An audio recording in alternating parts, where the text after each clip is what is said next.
My mom disowned me at my dad's birthday dinner, so I shut off their money, exposed their crimes, and made them become real adults. I'm a 32-year-old male, a software engineer at a mid-sized tech company in Seattle. Not the fancy FANG-level stuff, but I make decent money, around $175,000 plus bonuses and stock options. Growing up was rough in ways that didn't seem obvious at first. My dad, Tom, a 58-year-old male, worked at the post office but got injured on the job when I was in high school and hasn't worked in 15 years. My mom, Karen, a 57-year-old female, tried being an Instagram influencer at 50 plus, yeah, seriously. But mostly lives off my bank account while calling herself a lifestyle consultant. My younger sister, Ashley, a 29-year-old female, dropped out of 3 different colleges I paid for and now calls herself a social media consultant, despite having maybe 2,000 followers across all platforms. Financially supporting them started small when I landed my first coding job, but over the years, it snowballed until I was basically funding their entire lifestyle: house, cars, credit cards, vacations, the works. I kept telling myself it was temporary, that they'd get back on their feet, but deep down, I knew they were just using me. So, I guess I should start with the night everything blew up: my dad's 58th birthday dinner. My mom picked this crazy expensive steakhouse called the Capitol Grill, where the cheapest steak was like $85. Not because my dad even liked the food, but because of the ambiance, valet parking, dim lights, waiters that bow like you're royalty. That kind of place where they don't even put prices on the women's menus. Which was a joke since I was the one paying anyway. The bill would easily hit $2,000 plus with the wine they were ordering. I showed up like 25 minutes late, not on purpose, but I didn't exactly rush either, after spending 14 hours debugging some VP's urgent project that could have waited until Monday. When I walked in, they were already demolishing appetizers that probably cost more than what most people spend on groceries for a week. Mom gave me this dismissive wave, like I was some random busboy. Dad didn't even look up from his plate. Ashley glanced at her phone, like I'd interrupted something important on TikTok. There were about 14 people at the table, some cousins, a couple of aunts. My mom's life coach, Diane, who charges mom $200 an hour for advice like manifest your truth, and 3 women I'd never seen before, who were probably just there to tell mom how fierce her new $400 haircut looked. I sat at the far end of the table, as far from the action as I could get. The conversation was exactly what you'd expect. Ashley going on about her brand collaborations, like it was some groundbreaking business. Spoiler, she made $600 last year from it. Dad making these comments about how some of us understand real work, directed at me, obviously, even though I literally funded their whole damn life. My Uncle Pete, a 55-year-old male, asking when I was going to invest in his latest get-rich-quick scheme, selling some kind of nutritional supplements that definitely weren't a pyramid scheme. Narrator, they were. Mom just smiling at everyone, like she was Kim Kardashian receiving peasants. Every time the waiter came by, they'd order more stuff without even glancing at me. Another $300 bottle of wine, seafood towers, extra sides. Nobody said thanks or even acknowledged that I would be covering the tab. It was just expected, the same way it had been expected for the past 8 years. I was just counting the minutes until I could leave, figuring I'd do the usual, wait till dessert, slide my credit card to the waiter, make some excuse about an early meeting, and bounce. That was the routine. That's when Mom stood up and clinked her glass for a toast, so everyone shut up and turned to her. I'm expecting the usual cheesy crap, to my wonderful husband or some inside joke from when they were in college that nobody gets but we all pretend to laugh at. But then she said, to a new beginning, starting today, we are no longer a family. For a second, I thought it was some weird joke, like she'd follow it with something about, we're becoming a dynasty or some other BS. But she didn't. People actually started clapping, not loud, but enough to make it real. My cousin Tyler, a 27-year-old male, even whispered, about time, under his breath. I looked at Dad. He wasn't shocked or surprised, just smug, like this was all part of the plan. That's when something in me snapped. I started laughing, not a real laugh, more like that stupid kind of giggle that happens when something is so effed up you don't know how else to react. Then I reached into my jacket pocket and pulled out the keys to the $78,000 Tesla Model Y I bought them last year. Yes, I know I'm an idiot. And dropped them on the table with a clunk that made everyone jump. Then, I guess you won't need this. I said. Mom's smile froze. Dad's hand stopped midway to his wine glass. Then I pulled out my phone, logged into the joint trust account I'd set up for all of them.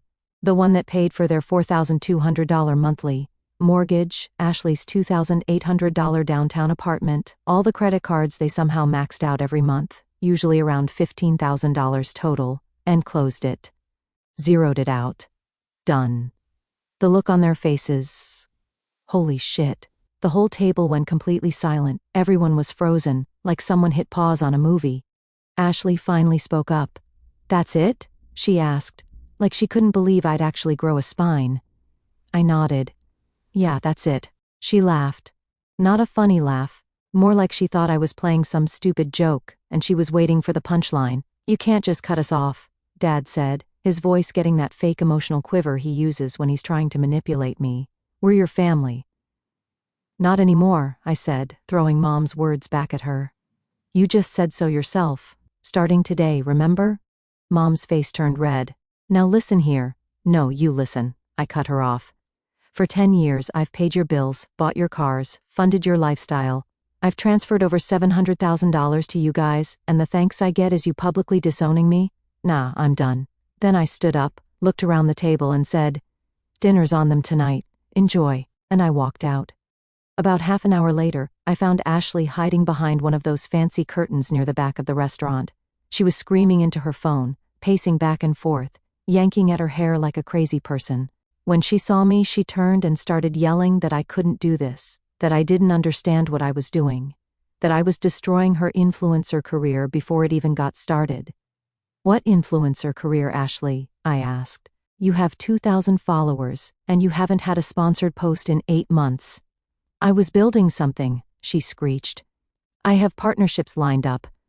I was going to collab with Fitness Babexo next week." "Well, I guess you'll need to find a way to pay for it yourself," I said. Then I walked away and left her there. That night, I didn't go home. I checked into a $500 per night hotel downtown and sat at the bar for a few hours with my phone on silent, watching whatever sports game was on the TV. I didn't even care who was playing. When I finally turned my phone back on around 2 a.m., there were 23 missed calls, 11 from Ashley, 6 from Mom, and the rest from random numbers, probably relatives who suddenly remembered I existed now that the money was gone. I put my phone on Do Not Disturb, took a long shower, and for the first time in years, I slept without anxiety. Here's the thing, this didn't start overnight. Since I got my first decent tech job at 22, I've been the family bank. It started small, helping Mom with just this month's utility bills when I was making $65,000 as a junior dev. Then it was Dad's truck payment because his disability wasn't enough. Then Ashley's first semester of college, she dropped out after 4 months. Then their mortgage when they were about to get foreclosed on. Every time, there was some story about how it was the last time they'd need help.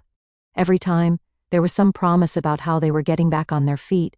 Every time they'd be calling again within weeks. By the time I was 27 and making real money, crossed $120,000, they didn't even bother with the stories anymore.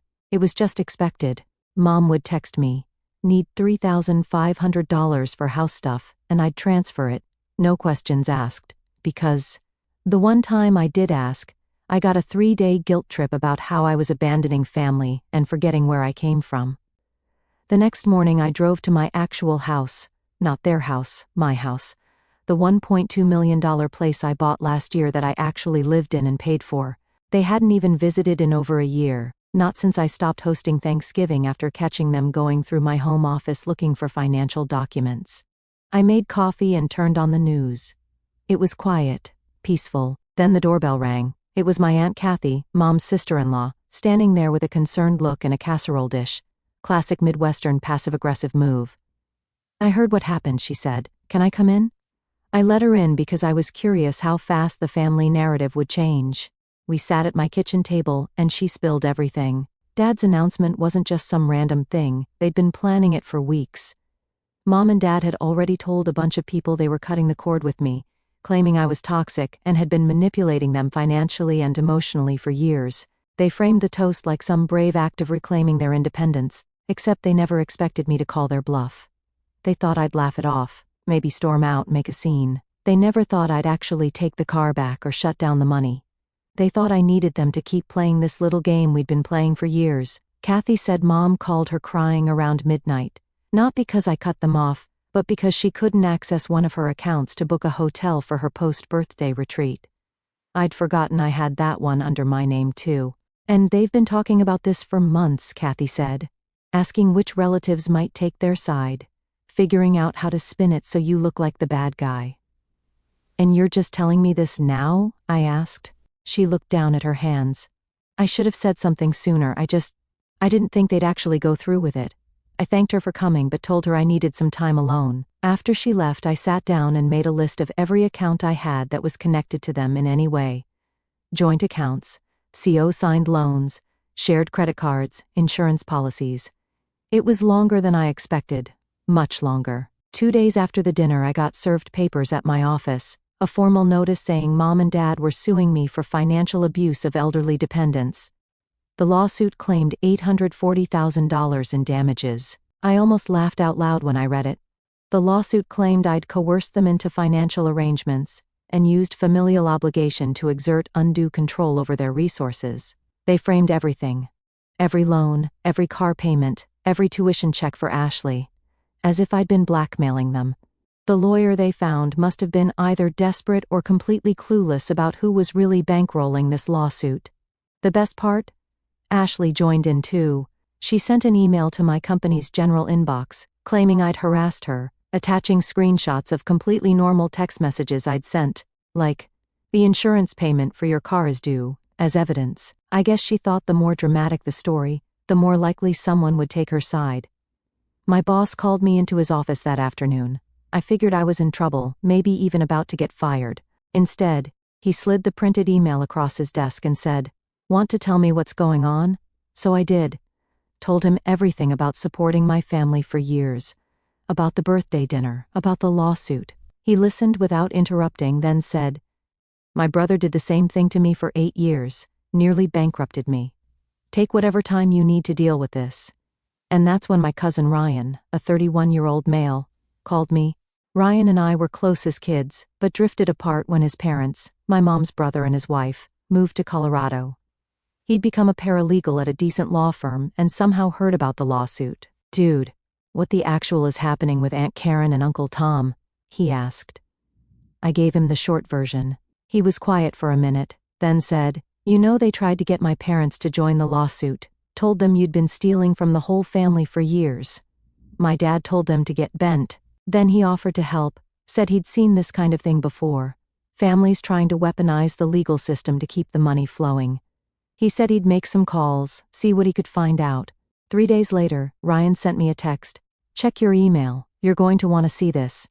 The email contained audio recordings, not just one or two, dozens of them. My mom on calls with various family members over the past 2 years. Talking about me. "Mike's making stupid money now.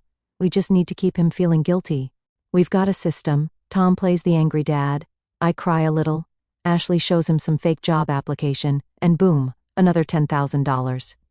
He's such a sucker for the family. If he ever grows a pair, we're screwed. Turns out, Ryan's mom, my Aunt Kathy, had been recording these calls because she was worried about how they were treating me, but didn't know how to bring it up. When the lawsuit happened, she gave everything to Ryan. I didn't respond publicly to the lawsuit. I didn't post anything on social media or try to defend myself, but I started building a case. Bank statements showing over $490,000 in transfers over 5 years. Voice recordings, text messages where Mom asked for money for emergency roof repairs, and then posted vacation photos from Cancun the next week. But then something happened I didn't expect. Ryan, who had always been the quiet play-by-the-rules guy, posted a detailed thread on Twitter, just laying out what financial abuse really looks like. When your cousin gets scapegoated by his entire family after being their ATM for 10 years. It blew up, like really blew up, over 700,000 views in a day. He didn't name names, but people started piecing it together. Internet detectives found Ashley's Instagram and TikTok accounts and dragged her so hard she had to make everything private within 48 hours. One commenter found a post from 6 months ago, where she'd bragged about getting my brother to fund my lifestyle, and how she hadn't had a real job in 3 years. The internet did its thing, and suddenly her DMs were flooded with people calling her a leech. The lawsuit got withdrawn, but Mom and Dad weren't done. They started visiting relatives one by one, not to apologize but to poison the well, saying I'd lost my mind, that I was cruel and vindictive, that I used money to punish love. But this time, people weren't buying it. And suddenly the phone calls I got weren't demands for money. They were apologies. I don't know what's gotten into your aunt and uncle. I always thought something was off, but I didn't want to say anything. I'm ashamed I stayed quiet so long. My Uncle Steve, Dad's younger brother, even sent me a lengthy email detailing how Dad had tried to borrow $25,000 from him last year, claiming it was for medical bills. Steve found out later it was actually for a timeshare in Florida. I should have warned you, he wrote. I just didn't want to get in the middle of family drama. I'm sorry. It got weirdly quiet after the lawsuit was dropped, like a storm that suddenly disappeared but left everyone standing around waiting for the next crack of thunder. Mom and Dad stopped calling. Ashley went MIA online. I almost thought they'd finally gotten the message, but I knew them. Silence wasn't surrender, it was preparation. I didn't wait for whatever they were planning next. The funny thing about people who pretend to be independent is they always forget how many strings they've allowed someone else to hold. I started small and surgical. The Tesla was already gone, but I didn't just keep the money. I bought a 2008 Honda Civic for $4,500 cash and had it delivered to their driveway with a bow and a card that said, "Let's see how free you really are." They didn't thank me, but they didn't send it back either. Then I canceled the family phone plan that cost me $380 a month. Turns out, none of them realized how much of their lives were tied to those phone numbers. Ashley lost access to all her social media accounts in one sweep because they were linked to that number. Mom couldn't get into her email, where she kept all her password recovery info. Dad missed 3 golf outings with his buddies because nobody could reach him. I waited 3 days, then sent Ashley a screenshot of a message she'd posted 2 years ago, begging me to help her set up her business line because she didn't understand contracts. Next came their streaming services: Netflix, Hulu, HBO Max, Disney Plus, Amazon Prime, Spotify Premium Family Plan. All canceled.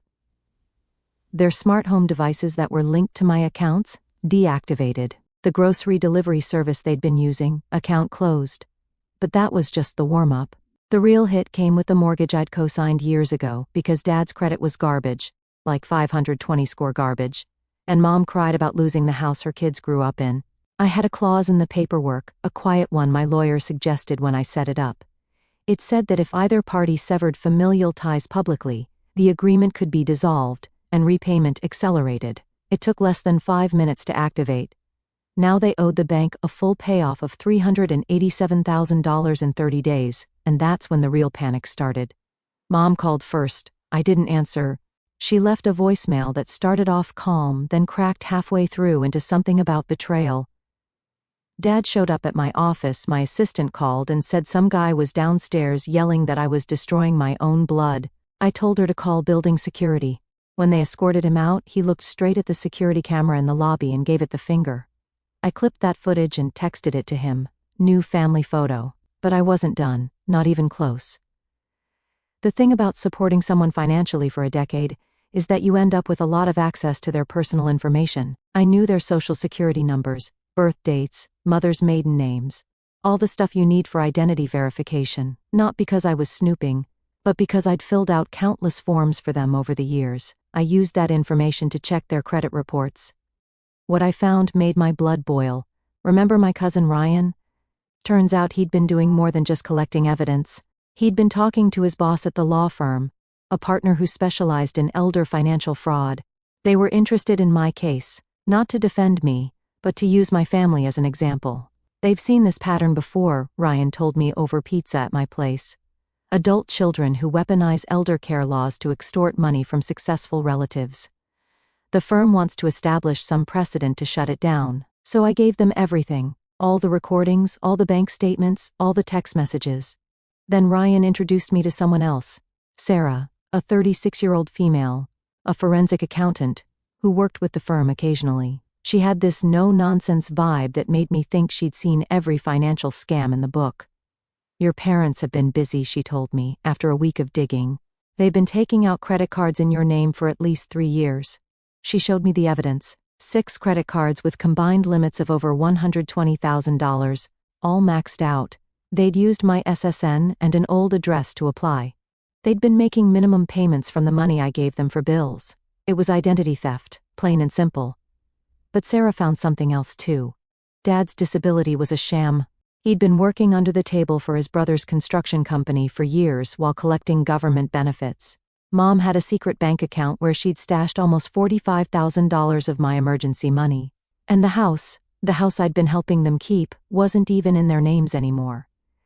They'd transferred the deed to Ashley 6 months ago, probably to protect it from exactly the kind of situation they were in now. This is fraud on multiple levels, Sarah said. Tax fraud, identity theft, welfare fraud, mortgage fraud. They could go to prison for this. I sat there staring at the stack of documents she'd brought, trying to process it all. These were my parents, the people who were supposed to protect me, and they'd been stealing from me, lying to me, for years. "What do you want to do?" Ryan asked. I didn't answer right away. Part of me wanted to just walk away, to cut my losses and never look back. But another part of me, a part that had been silenced for too long, wanted justice. "I want them to face consequences," I finally said. "Real consequences." I was done playing nice. Ryan's boss helped me file a formal identity theft report with the police. I reported Dad's disability fraud to the relevant authorities. I froze all my credit accounts and formally disputed every card they'd opened in my name. And I contacted the mortgage company with evidence of the fraudulent deed transfer. Within 2 weeks, their world was collapsing. The credit card companies were demanding immediate payment. The disability office suspended Dad's benefits pending investigation. The mortgage company initiated foreclosure proceedings. But here's where it gets interesting. My old college roommate, Chris, a 33-year-old male, worked at the local news station. I hadn't planned to take things public, but when Chris called and said he'd heard rumors about a financial abuse lawsuit that backfired, I decided it was time. I gave Chris an anonymous interview, face blurred, voice altered, just telling my story, how I'd supported my family for years, how they'd tried to sue me when I stopped, how they'd committed fraud and identity theft. The segment aired on a Tuesday night with the title Family Financial Abuse, The Hidden Epidemic. By Wednesday afternoon, it had been picked up by 3 national news outlets. By Thursday, it was trending on Twitter. #FamilyFreeloaders became a hashtag people used to share their own stories of family financial abuse. Ashley's influencer contacts dropped her immediately. Dad's brother fired him from the under-the-table job. Mom's life coach, Diane, publicly denied ever knowing her. Then came the coup de grace. I'd been quietly documenting every family gathering for years, just audio recordings on my phone, nothing fancy. I'd done it originally to remind myself I wasn't crazy when they gaslighted me about what was said or promised. Now, I compiled the greatest hits into one 17-minute audio file and sent it to everyone in the extended family. Mom drunkenly bragging about how she'd manipulated me into buying her a new car, Dad laughing about how he'd guilt-tripped me into paying for a medical procedure that was actually a fishing trip to Alaska, Ashley telling her friends I was her personal ATM and how she'd never have to work a real job as long as I was dumb enough to keep funding her lifestyle. The family response was nuclear. Aunts, uncles, cousins I hadn't spoken to in years were calling them, texting them, commenting on their now private but still viewable to family social media. Even my grandparents, who had always taken Mom and Dad's side, were appalled. I knew they were takers, my grandmother told me on the phone, her voice shaking with anger. But I never imagined it was this bad. Within a month, they were basically persona non grata at every family event. No one would take their calls, no one would let them crash on their couch, no one would lend them money. For the first time in their adult lives, my parents and sister were truly on their own. It had been almost 2 months since that birthday dinner. 2 months of silence from my immediate family while their world burned down around them. I'd moved on, focusing on my work, reconnecting with friends I'd neglected while dealing with my family's constant demands. I'd even started dating again, something I hadn't had time for in years. Then, on a random Sunday morning, the doorbell rang. It was all 3 of them, Mom, Dad, Ashley, standing on my doorstep like some twisted family portrait. Mom had clearly been crying, her expensive mascara was smeared. Dad looked like he hadn't slept in days. Ashley was fidgeting with her phone case, not making eye contact. "Can we talk?" Mom asked, her voice small. I almost shut the door in their faces, but curiosity got the better of me. I let them in but didn't offer them anything to drink, didn't invite them to sit down, just stood in my entryway with my arms crossed. Dad spoke first. "Son, we've made some mistakes." I actually laughed out loud. "Mistakes? You committed felony identity theft. You tried to sue me after I supported you for a decade. You called me, what was it in that lawsuit? Manipulative and abusive. Those aren't mistakes, those are choices." Ashley started crying, actually sobbing. "They're going to take the house. I have nowhere to go. My followers keep sending me hate messages. I can't even get a job interview because everyone's seen the news story." "Sounds like consequences," I said. Mom stepped forward, reaching for my arm. I stepped back. "Mike, please, we're desperate. Your father's disability has been cut off. They're investigating him for fraud. The credit card companies are threatening to press charges. We could go to jail." "Again, consequences," I said. Dad's face hardened. "You'd let your own parents go to jail after everything we did for you?" And that's when I lost it. 10 years of pent-up rage just exploded. "What exactly did you do for me? Did you pay for my college?" "No, I worked full-time while taking classes." "Did you help with my first apartment?" "No, I lived in a hole with 3 roommates to save money." "Did you ever put my needs before yours?" "No, you took and took and took and expected me to keep giving because we share DNA." I pulled out my phone and showed them a spreadsheet I'd made. Every transfer, every payment, every loan over the past decade. The total at the bottom, $733,846.29. "That's what you took from me. Not including the identity theft, not including the emotional cost, not including the opportunities I missed because I was too busy funding your lifestyle." Mom was full-on wailing now. Dad looked like he might be sick. Ashley had slumped against the wall. "We have nowhere else to go," Ashley whispered, her voice cracking. "I tried applying for jobs, but no one will hire me. My credit is destroyed. I can't even get an apartment. I'm going to lose everything," Dad said, his voice hollow. "They're talking about jail time for the disability fraud." "The bank is foreclosing on the house," Mom added, dabbing at her eyes with a tissue. "We'll be homeless in 30 days. They all stared at me, waiting for me to cave, to offer them money, to bail them out one more time. It was the same look they'd given me 100 times before, but this time I didn't feel guilty. I felt strong. "This is rock bottom," I told them. "This is what happens when you treat people like ATMs instead of family. This is what happens when you live beyond your means and expect others to foot the bill." Mom started to speak, but I held up my hand. "I'm not finished. For 10 years I've enabled your behavior. I've made it easy for you to avoid responsibility. I've been your safety net, your bank account, your fallback plan. And in return, you've lied to me, stolen from me, and tried to destroy my reputation when I finally said enough." I walked to my desk and pulled out 3 envelopes I'd prepared weeks ago, hoping I wouldn't need them, but knowing I probably would. "These are the terms," I said, handing them each one. "Non-negotiable." Inside each envelope was a different document. For Dad, enrollment information for a job training program for seniors, and a voucher I'd paid for, covering the full cost.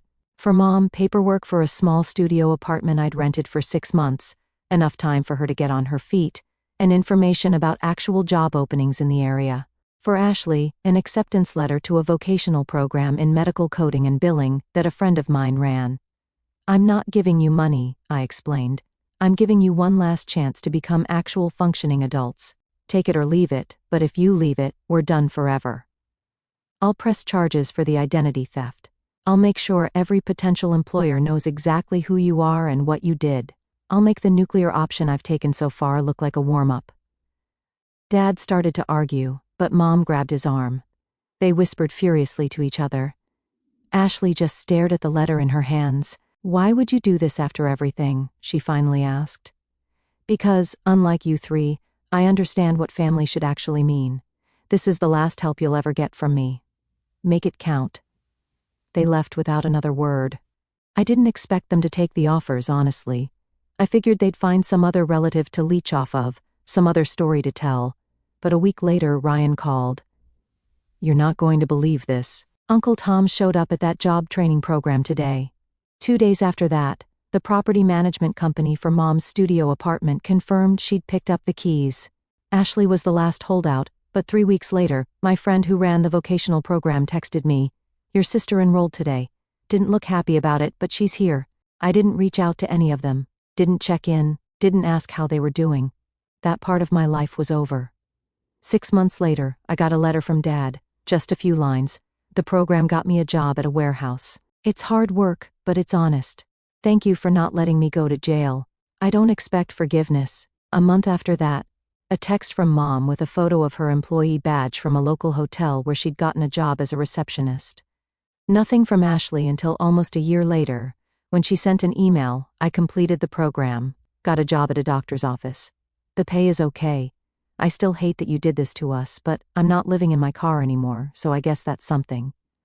I never responded to any of them, never will. As for me, I took some of that money I'd been wasting on them and invested it. I started my own software consulting firm, bought a cabin in the mountains where I spend weekends with people who actually care about me. Ryan and his wife have a standing invitation, so do the other cousins who stood by me. The parasitic family I was born into? They get to live with the consequences of treating their son like an ATM, and I get to live free. Sometimes the best revenge isn't making people suffer, it's forcing them to finally grow up while you move on without them. Edit. Some people are saying I was too harsh on them and should have given them more chances. Let me be clear. They had 10 years of chances, 10 years of support, of second chances, of just this one more time. If you still think I should have kept supporting them, feel free to send them your money. I'm sure they'd appreciate it. Edit 3. Yes, I'm still monitoring the identity theft situation. No, they haven't tried to open any new accounts in my name. Yes, I changed all my passwords, security questions, and got a new phone number. Trust me, I'm not letting my guard down. Edit 4. For those asking about an update, it's been about 2 years since all this went down. Dad is still at the warehouse job and got promoted to shift supervisor. Mom quit the hotel after 8 months, and now works as an admin at a dental office. Ashley is still at the doctor's office and apparently dating one of the nurses there. None of them have asked me for money again. I consider that a win.